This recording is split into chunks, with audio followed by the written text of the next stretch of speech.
Good morning, children. Today we are going to see about the mechanism of urine formation. Is it audible to you all?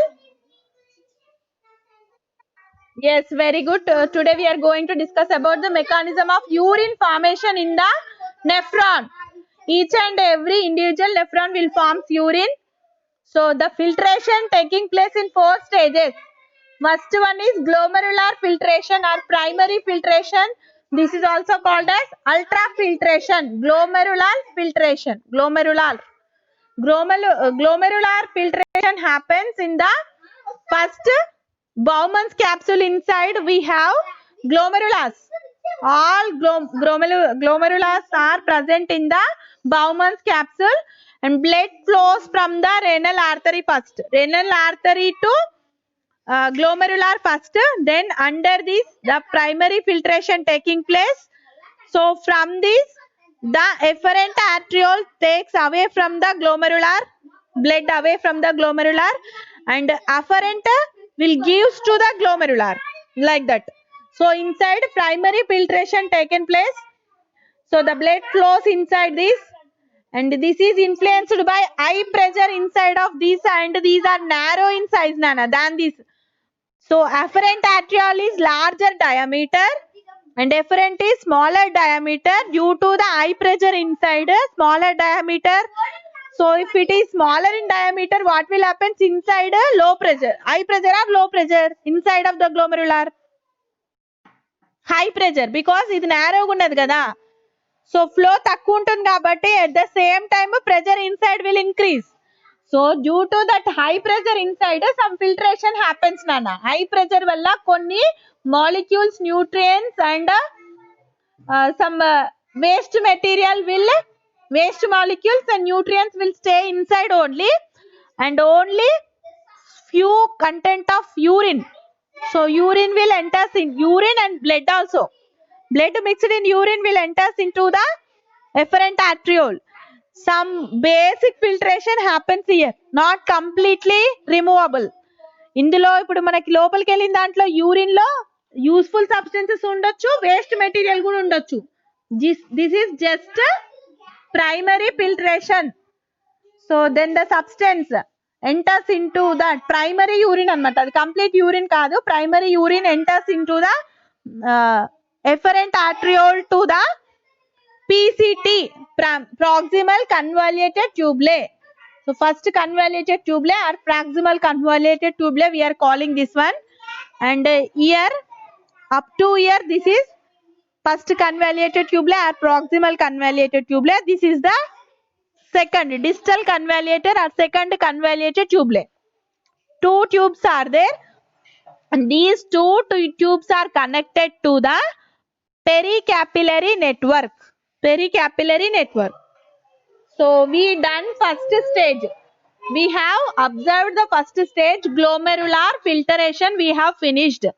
Blood flows from renal artery to glomerulus through afferent arteriole, and inside the glomerular under the influence of high pressure some molecules and some nutrients are filtered and then enters the Bowman's capsule. Then those are enters the Bowman's capsule. So those waste blood enters into the Bowman's capsule, and the ఇది filter చేసి ఇందులోకి వస్తుంది, remaining ఇలా వెళ్తుంది అనమాట. ఓకేనా? So why we need this connection again and again? Glomerulus are again enters that waste remove అయిందంతా ఇందులోకి వస్తుంది, and the remaining blood will enters into the efferent arteriole. ఇక్కడ ఫిల్టర్ అయిపోయింది, బ్లడ్ ఇందులోకి వెళ్తుంది, వేస్ట్ మెటీరియల్ ఇందులోకి వస్తుంది. So like that Bowman's capsule లోకి వస్తుంది, త్రూ దట్ పీసీటీకి వస్తుంది. So then here proximal convoluted ట్యూబ్లే, this is for absorption and reabsorption.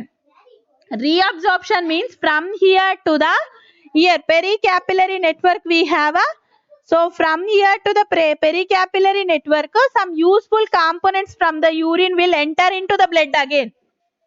Some useful components from the first convoluted tubule to pericapillary network will collect. Useful components ni pericapillary network collect చేసుకుంటుంది నానా. Pericapillary network will collect some useful components from the urine primary filtration అయిన తర్వాత those some vitamins, potassium, calcium, amino acids, glucose, those some useful components may be there inside that. So our useful components ni again recollected, reabsorbed by pericapillary network from first convoluted tubule. First convoluted tubular reabsorption happens. So where it will enter? Through pericapillary network. So coming to the next, distal convoluted tubule. Here also some waste material from pericapillary network to DCT. మళ్ళీ collect చేసిన దాంట్లో waste material like urea and all there, urea, uric acid and H+ ions, waste components something are there, those are again enters into the DCT again. So PCT నుంచి pericapillary network కి useful material వెళ్తుంది. So under that also some waste material is there, that again comes to the DCT, distal convoluted tube లోకి వస్తుంది. So here that waste like extra salts, those are potassium plus, Cl minus and H+ again secretes into the urine. Yes, pericapillaries into DCT. Into DCT. Here the pericapillaries around PCT reabsorb, Nana. So these will reabsorb here, and from pericapillary to DCT ki malla waste material vastundi. I think you got clear idea on this. Next, distal convoluted tube lo pH maintenance will happen. How much we needed H+ ions, that decides the pH value of the urine. So pH value of the urine is balanced by DCT, and pH value of the blood is balanced by PCT, Nana. Is it okay? First convoluted tube lo pH value balance anedi that proximal convoluted tube is responsible for that. And coming to the DCT, distal convoluted tube is responsible for maintaining the pH value of urine, blood, urine, Nana. So PCT is responsible for maintaining pH value of the blood, DCT is responsible for maintaining pH value of the urine. And once the waste material enters into the PCT, the useful material are collected by pericapillary network from that. And again, while coming to the DCT, waste material from the pericapillary network to urine, reabsorption and resecretion. So the primary filtration tarvata 2 times manaku filter avutundi. Once we collected by pericapillary network useful materials from the urine, after glomerular filtration, reabsorption of useful material into the blood, and again resecretion of waste material into the urine. So like that 2 types of filtration happens. So then after completion of this distal convoluted tube resecretion tarvata, again that urine enters into the ureter through calyces, and the blood will enters into the veins. ఈ filtration అయిపోయిన తర్వాత 2 times recheck చేసుకున్న తర్వాత once absorption and resecretion అయిపోయిన తర్వాత blood enters into the efferent arteriole to veins కి వచ్చేస్తుంది నాన్న, venules and veins. So again heart కి వెళ్ళిపోతుంది. సో ఇక్కడ నుంచి లోపలికి వచ్చింది, ఫిల్టర్ అయిపోయింది నెఫ్రాన్ లో, again blood will enters into the artery. And ఇవి కాకుండా these all are connected to calyces to pelvis to ureter. So like that urine అటు వెళ్ళిపోతుంది, బ్లడ్ వీన్స్ లోకి వచ్చేస్తుంది. Is it okay, Amulya?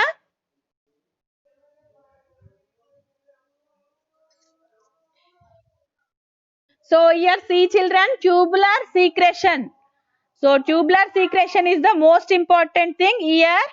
Under the DCT, with the help of loop of Henle and collecting duct. So those all are useful for the tubular resecretion of the waste material like extra salts, urea, uric acid, K+, Cl minus, H+. These all are secretes into the DCT from pericapillary network. So here secretion of the waste material to the urine. So while coming to the tubular reabsorption, here useful material from the urine to the blood. Useful material from the urine to the blood. That means PCT to the pericapillary network is tubular reabsorption, and pericapillary network to the DCT, the waste material resecretion. So understand this clearly, no need to get confused. So here one question they have given, why more urine is produced in winter? So in order to maintain the BP properly, blood pressure normal maintenance purpose, the excess water along with the waste is removable needed. So mostly needed the removal of waste water with excess waste material and excess water we need to remove at the winter season. So to maintain the BP balance, blood pressure normal balance, we need to excrete more urine at that time. That's why in winter season more urine is produced to maintain the BP normal. So that is the answer for that. And next question, what they have given, what happens if reabsorption of water does not take place? So reabsorption of water from the, here reabsorption, useful material into the blood we are reabsorbing. Yes, if reabsorption fails to occur, so needed ions we will lose in the urine. So we will lose in the urine needed ions, minerals, some useful material, some proteins. Yes, potassium, calcium, all we need to lose because of the lack of reabsorption. If reabsorption is not there, the ions needed by the body are excreted out with urine. So ionic imbalance will happen at that time. So we will get a diabetes. Due to that diabetes వచ్చే chance ఉన్నది.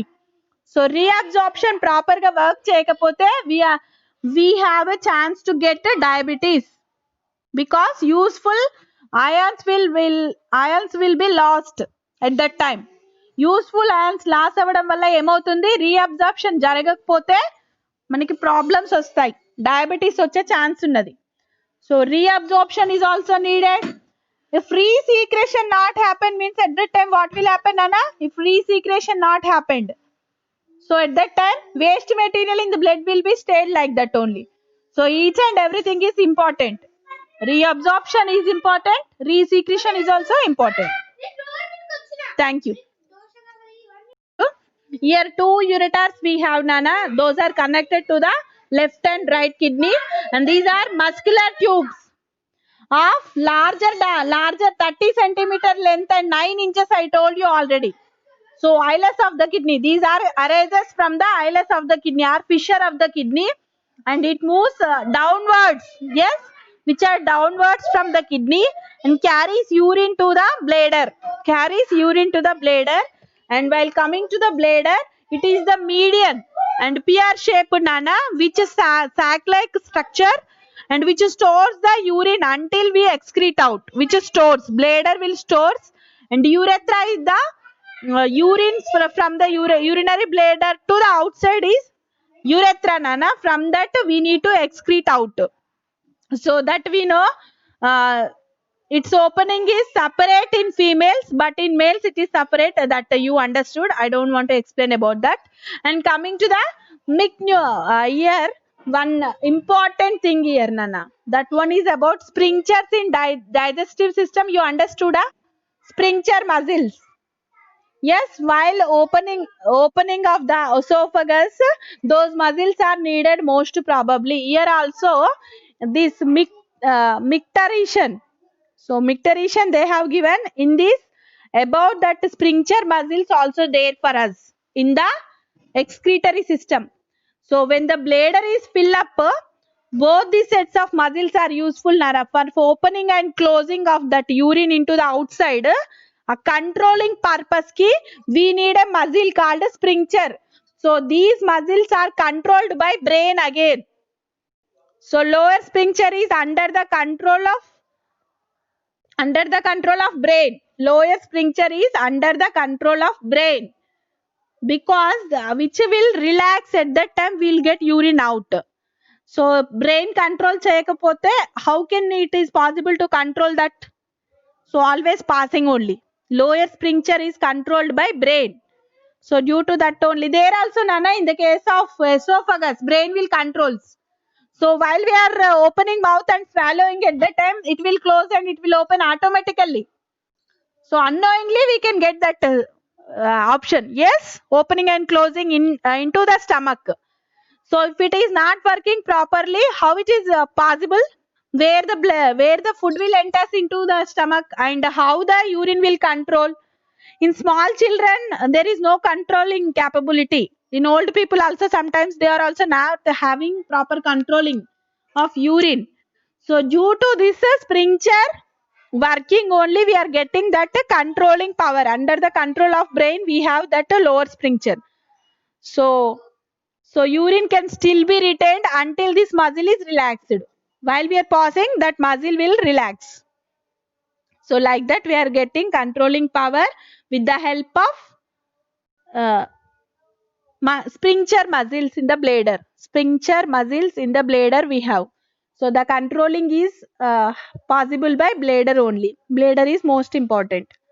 So like that we can understand the concept.